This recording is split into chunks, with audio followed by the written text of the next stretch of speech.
How to respond to an insult. Wisdom from President Ronald Reagan. Responding to an insult with grace and poise is a skill that requires both emotional intelligence and strategic thinking. Few individuals exemplified this better than President Ronald Reagan, whose leadership style was marked by his ability to navigate criticism and hostility with humor, humility, and unwavering dignity. Reagan's approach to handling insults not only diffused tense situations but also elevated his stature as a leader who prioritized unity over division. His memorable quotes about life and leadership offer timeless lessons on how to respond to negativity in a way that preserves one's integrity while fostering respect and understanding. At the heart of Reagan's philosophy was the belief that responding to an insult should never be about retaliation or proving oneself right. Instead, it should focus on maintaining composure, demonstrating empathy, and redirecting the conversation toward constructive outcomes. One of Reagan's most famous quotes encapsulates this mindset. "There are no great limits to growth because there are no limits of human intelligence, imagination, and wonder." This perspective underscores the importance of rising above petty conflicts and focusing on the bigger picture, qualities essential for handling insults effectively. When faced with criticism or personal attacks, Reagan often employed humor as a powerful tool to disarm his detractors. For instance, during a 1984 presidential debate, when his age became a topic of scrutiny, he quipped, "I will not make age an issue of this campaign. I am not going to exploit, for political purposes, my opponent's youth and inexperience." This witty response not only diffused tension but also showcased his ability to turn a potentially damaging moment into an opportunity to demonstrate confidence and self-assurance. By using humor strategically, Reagan transformed insults into moments of levity, leaving a lasting impression of charm and resilience. Reagan's approach also emphasized the importance of staying true to one's values and principles, even in the face of adversity. He once said, "The greatest leader is not necessarily the one who does the greatest things. He is the one that gets the people to do the greatest things." This quote highlights the essence of leadership, not succumbing to negativity, but inspiring others through steadfastness and vision.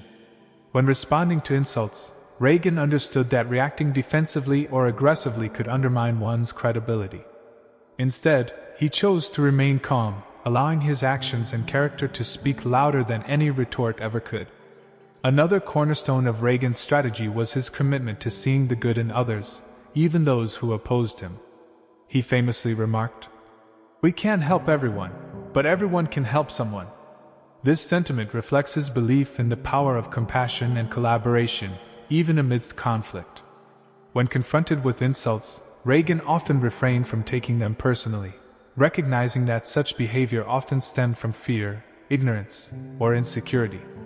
By choosing empathy over anger, he was able to de-escalate tensions and build bridges where others might have burned them. Reagan's ability to rise above insults was also rooted in his deep sense of purpose and optimism. He believed that life's challenges were opportunities for growth and transformation. As he put it, "The future doesn't belong to the faint-hearted, it belongs to the brave." This forward-thinking attitude enabled him to view insults not as threats to his ego, but as chances to demonstrate strength and resilience. Rather than dwelling on negativity, Reagan focused on what truly mattered, his mission to lead with integrity and inspire hope in others. In addition to humor and empathy, Reagan's responses to insults were guided by a profound sense of humility. He understood that no one is immune to criticism and that acknowledging imperfections could actually enhance one's credibility. In his own words, "We must reject the idea that every time a law is broken, society is guilty rather than the lawbreaker. It is time to restore the American precept that each individual is accountable for their actions." This principle of accountability extended to himself as well. By owning his mistakes and learning from them, Reagan modeled the kind of authenticity that commands respect and fosters trust. Ultimately, Reagan's approach to handling insults serves as a masterclass in emotional intelligence and leadership. His ability to blend humor, empathy, humility, and optimism created a framework for responding to negativity in a way that uplifts rather than diminishes. Whether addressing critics on the national stage or navigating personal disagreements, Reagan demonstrated that the best response to an insult is not to fight fire with fire but to rise above it with grace and purpose. His memorable quotes continue to inspire us to embrace these principles, reminding us that true strength lies not in domination but in the courage to lead with kindness and conviction. The power of humor, turning insults into opportunities. One of the most effective strategies for responding to an insult is the use of humor, a tactic that President Ronald Reagan mastered throughout his career. Humor has a unique ability to diffuse tension, shift perspectives, and transform potentially hostile interactions into moments of connection. Reagan's wit and quick thinking allowed him to neutralize insults without stooping to pettiness or aggression, earning him admiration as a leader who could laugh at himself while maintaining his dignity.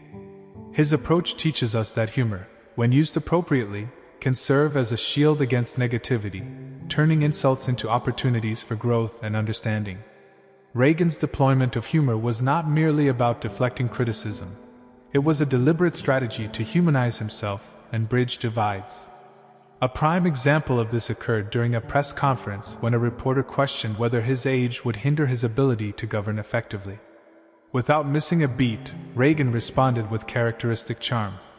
"I want you to know that also I will not make age an issue of this campaign. I am not going to exploit, for political purposes, my opponent's youth and inexperience." This clever retort not only addressed the insult head-on but also disarmed his critics by highlighting their own biases in a light-hearted manner. By refusing to take the comment personally, Reagan demonstrated that humor can be a powerful equalizer, leveling the playing field and shifting the tone of the conversation. Humor works so effectively in these situations because it disrupts the expected dynamic of conflict. When someone delivers an insult, they often anticipate a defensive or angry reaction, which can escalate the situation further. However, responding with humor breaks this cycle, catching the insulter off guard and forcing them to reconsider their approach. Reagan understood this psychological advantage and leveraged it repeatedly. For instance, when asked if he regretted any decisions during his presidency, he quipped, "Well, I've wondered at times what the 10 Commandments would have looked like if Moses had run them through the U.S. Congress." Such remarks not only showcased his wit but also redirected attention away from negativity and towards shared values, such as the complexity of governance and the importance of compromise. Moreover, Reagan's use of humor was deeply rooted in his belief that laughter is a universal language capable of fostering goodwill. He once said, "Life is one grand, sweet song, so start the music." This optimistic outlook informed his approach to leadership and interpersonal relationships. By embracing humor, Reagan communicated that he did not view insults as personal attacks but as opportunities to connect with others on a more relatable level. His ability to find humor in difficult situations inspired those around him to adopt a similar mindset, creating an environment where conflicts could be resolved constructively rather than combatively.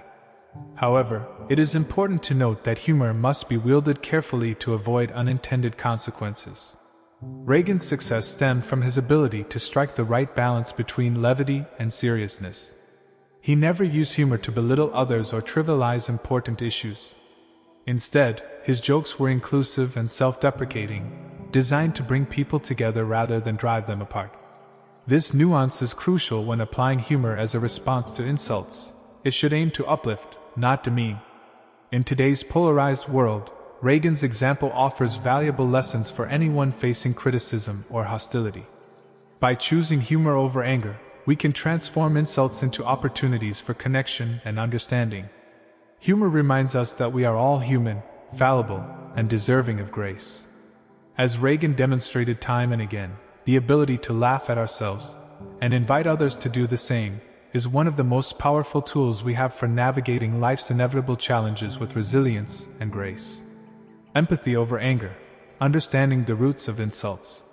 President Ronald Reagan's leadership style was characterized not only by his wit and humor but also by his profound capacity for empathy.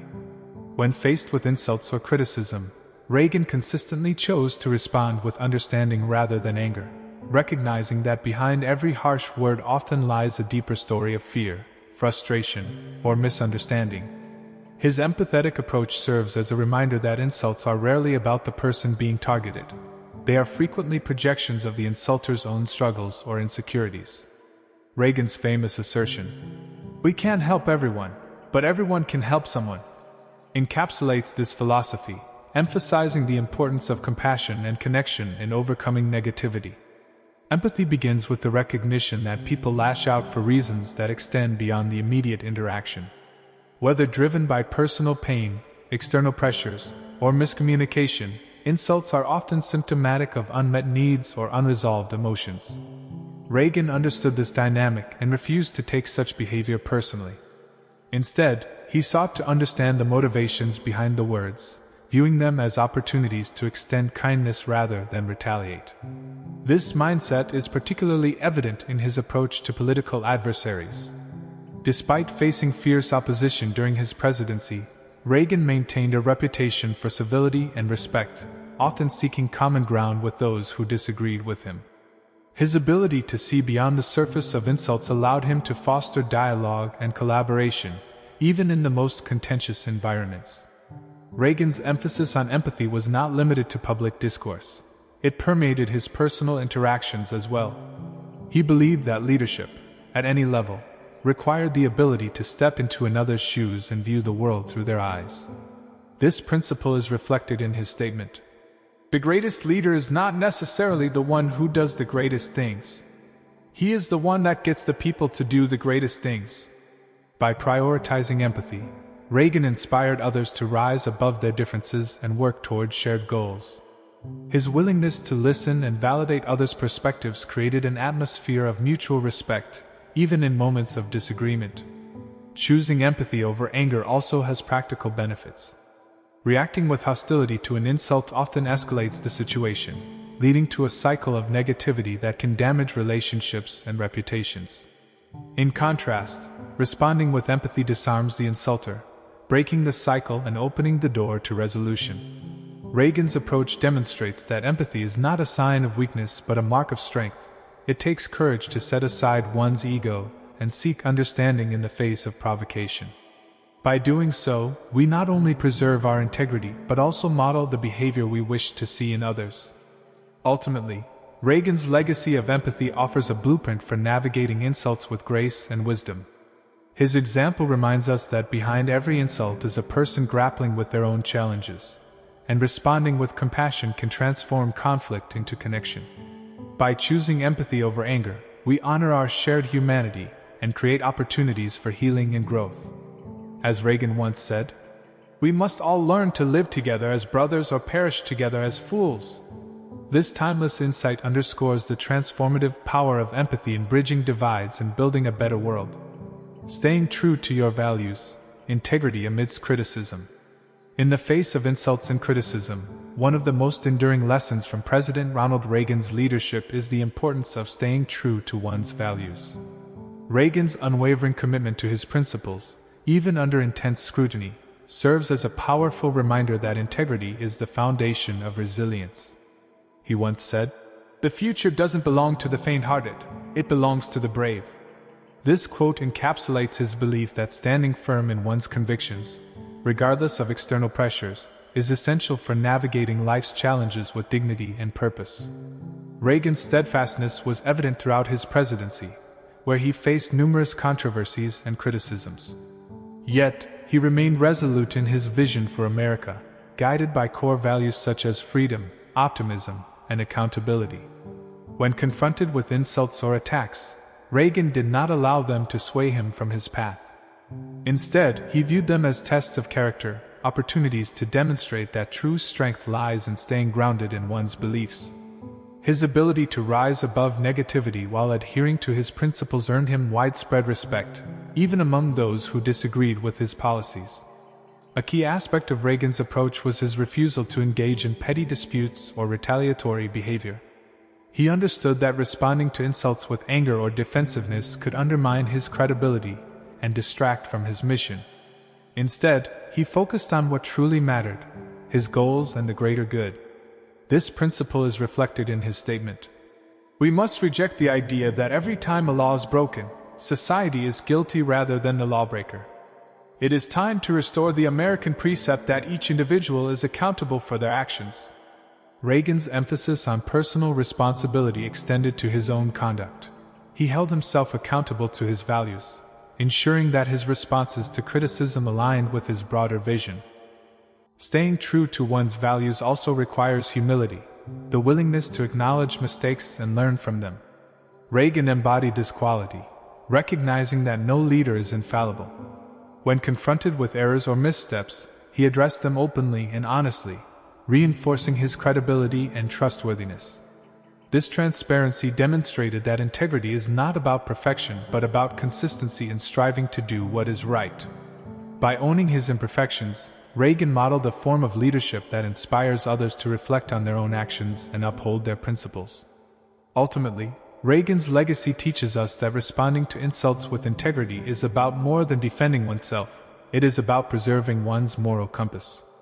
By staying true to our values, we not only protect our sense of self but also contribute to a culture of respect and accountability.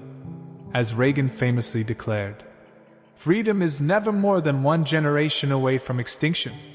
This poignant reminder underscores the importance of safeguarding our principles, especially in the face of adversity.